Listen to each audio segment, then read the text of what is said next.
Bonjour à tous, aujourd'hui nous allons parler de La La Land de Damien Chazelle, avec dans les rôles principaux Ryan Gosling, Emma Stone, John Legend et Rosemary DeWitt. L'histoire est celle de Mia Dolan, serveuse dans un café à Hollywood, qui rêve d'être actrice. Elle passe des castings mais se fait toujours recaler jusque-là. Un jour, elle croise la route de Sebastian Wilder, un fanatique de jazz qui est excellemment bon dans ce qu'il fait mais qui est obligé de jouer du piano dans des bars ou dans des mariages pour arrondir ses fins de mois. Il rêve, lui, d'ouvrir un bar uniquement consacré au jazz. Vous vous en doutez, à partir de là, c'est le coup de foudre, comédie romantique classique, blablabla, grand amour, etc. etc.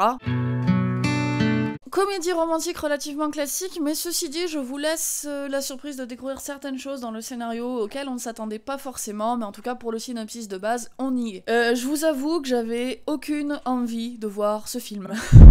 Je déteste les comédies musicales, c'est vraiment pas mon style, ça me parle pas, les comédies romantiques ça me saoule, enfin c'est vraiment pas du tout mon genre. Je déteste le jazz, mais profondément c'est peut-être une des rares musiques qui me donne envie d'étriper des chatons tant ça me met dans tous mes états. Et en plus j'avoue que je suis pas fan ni de Ryan Gosling ni de Emma Stone, je trouve qu'ils sont souvent très fades dans leur manière d'interpréter des personnages et je trouve que c'est vraiment pas des acteurs sensationnels. Bref, c'est pas eux qui me feront aller voir un film si jamais ils sont dedans. Autant vous dire que j'y suis vraiment allée à reculons, et pourtant, il y a vraiment un truc, je sais pas, dans l'atmosphère, une espèce de féerie dans l'histoire, je sais pas, quelque chose d'un peu magique, qui a fait que je suis rentrée dans l'ambiance et dans l'histoire, et ça va vraiment fonctionner, et finalement j'ai passé vraiment un bon moment en regardant La La Land. Même si ça reste clairement un film à Oscar tel qu'on aime les qualifier. On les sent venir de toute façon en général, les films qui font du gros try-hard et qui essayent de caresser le jury des Oscars dans le sens du poil. Mais je trouve que La La Land va quand même au-delà d'un simple plaisir cinéphile et d'un simple hommage fait pour caresser le jury dans le sens du poil, et ce serait dommage de le cataloguer aussi facilement dans un film auquel on prête des intentions au final assez peu louables. Parce que ce film a vraiment été fait avec le cœur par Damien Chazelle, et je pense qu'au-delà effectivement des références cinéphiles, il a vraiment des choses à nous raconter et à nous apporter. La mise en scène, déjà, est vraiment irréprochable. Parce qu'au-delà de l'aspect visuel qui est beau mais qui pourrait n'être, comme je l'ai dit, qu'un gros try-hard à Oscar, il y a une vraie cohérence de couleurs, de cadres et de plans envers les propos du film. Par exemple, chaque personnage du film se voit attribuer une couleur qui lui est hautement symbolique. Mia Dolan, au début du film, est jaune, solaire, éclatante, pétillante, lumineuse.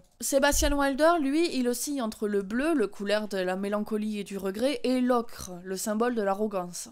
Au fur et à mesure de l'histoire, les rapports colorés changent, même jusque dans leur environnement. Au début de leur histoire d'amour, tout autour d'eux est doré, rose, dans des atmosphères extrêmement kitsch visuellement.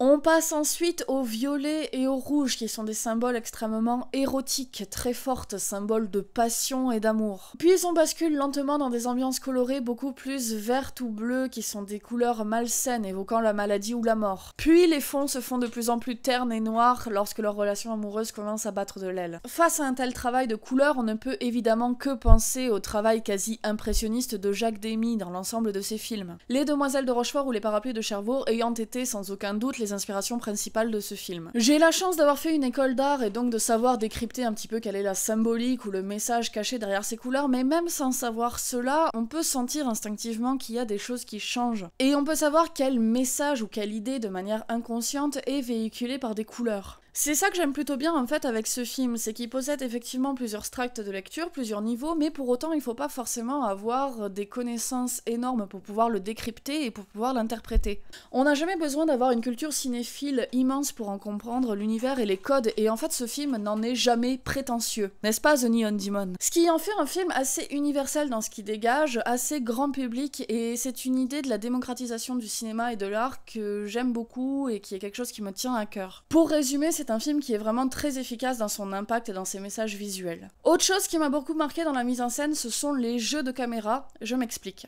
Le film centre quasiment toute son attention sur les regards des personnages. Ils sont souvent filmés en gros plan et leurs yeux sont extrêmement agrandis, très expressifs. Et le film fait vraiment la part belle à cette importance consacrée au regard subjectif d'un personnage. Parce qu'en fait, dans tout le film, il y a énormément de plans-séquences qui vont en fait suivre la trajectoire du regard d'un personnage dans un décor. Ce qui donne un sentiment très fluide et très naturel aux interactions qu'il y a entre les personnages ou alors aux transitions entre plusieurs plans. Parce qu'au final, on ne fait que suivre le regard regard d'un des personnages. D'ailleurs, le film tient à appuyer qu'il est avant tout une question de regard et de quelque chose de subjectif, en nous donnant à voir au début et à la fin 2 fois la même scène, une fois à travers le regard de Sébastien et une fois à travers le regard de Mia. Ces jeux de regard servent aussi à un sous-message qui est sur la réalité versus le fantasme. Alors j'avoue, c'est pas un discours révolutionnaire, mais vu qu'absolument tout le film est basé là-dessus et sur ces jeux de regard, et qu'il pousse du coup la dichotomie entre réalité et fantasme vraiment à l'extrême, ce propos qui pourrait être au final un petit peu facile prend vraiment une ampleur inattendue. Dès le début du film, avec la scène d'embouteillage où tout le monde se met à chanter, on sent une volonté de créer un décalage entre la réalité et le monde du rêve.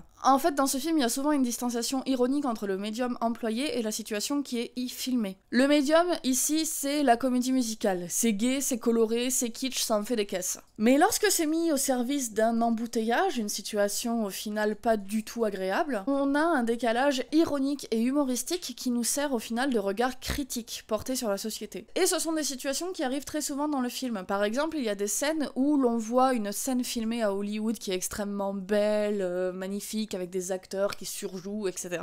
Pour les voir au final, une fois la caméra coupée, s'engueuler dans le fond du film. On a aussi une très belle scène très sobre qui nous montre la fermeture d'un ancien cinéma qui diffusait de vieux films. Tout le film en fait repose sur une espèce d'ironie douce amère d'un passage à l'âge adulte métaphorique.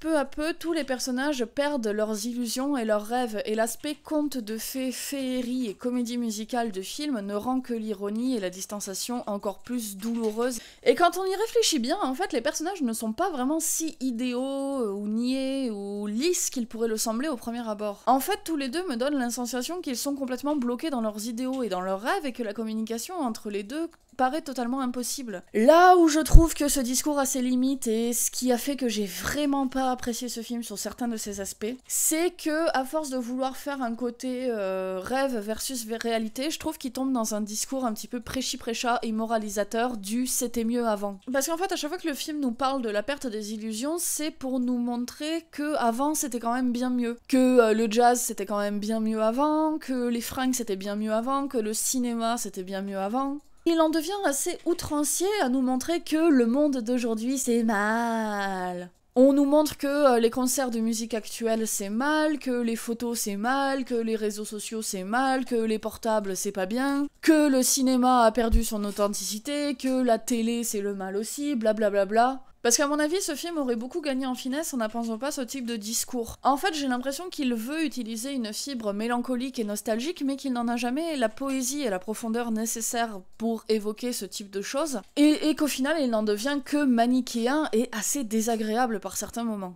Il en fait un peu too much en fait à ce niveau-là, et la mise en scène se fait relais d'un message que je trouve au fond un petit peu puant. Même l'aspect comédie musicale fait parfois un petit peu forcé pour coller à l'esthétique rétro et au côté c'était mieux avant. Je trouve que souvent par exemple il n'y a pas vraiment de lien entre les chansons et le film, c'est-à-dire qu'elles paraissent un petit peu gratuites et sorties de nulle part. Les scènes de danse sont souvent assez forcées et assez mal exécutées aussi. Et au final, je dois dire que je trouve que même l'intérêt narratif principal de l'histoire, à savoir l'histoire d'amour, pâtit de cette espèce de message du c'était mieux avant. Parce qu'on essaie en fait de montrer que les personnages ne sont heureux que dans leur passé. Et que à partir du moment où ils sont confrontés à la réalité et au monde moderne, bam, il y a rupture entre eux. Et au final, ça ne fonctionne pas d'un point de vue narratif parce qu'on ne cesse de se demander pourquoi ils se sont séparés. Et si ça fonctionne d'un point de vue effectivement du message, ça ne fonctionne pas au niveau de l'histoire parce qu'on a l'impression que leurs comportements deviennent d'un seul coup incohérents et qu'on ne comprend pas leur rupture amoureuse sur des points de vue au final assez futiles et qui nous paraissent très superficiels. Ça nous fait même nous questionner sur leur amour depuis le début du film parce qu'on se dit que s'ils sont capables de se séparer pour des motifs aussi futiles, c'est peut-être qu'ils n'avaient pas un amour si profond à partager finalement.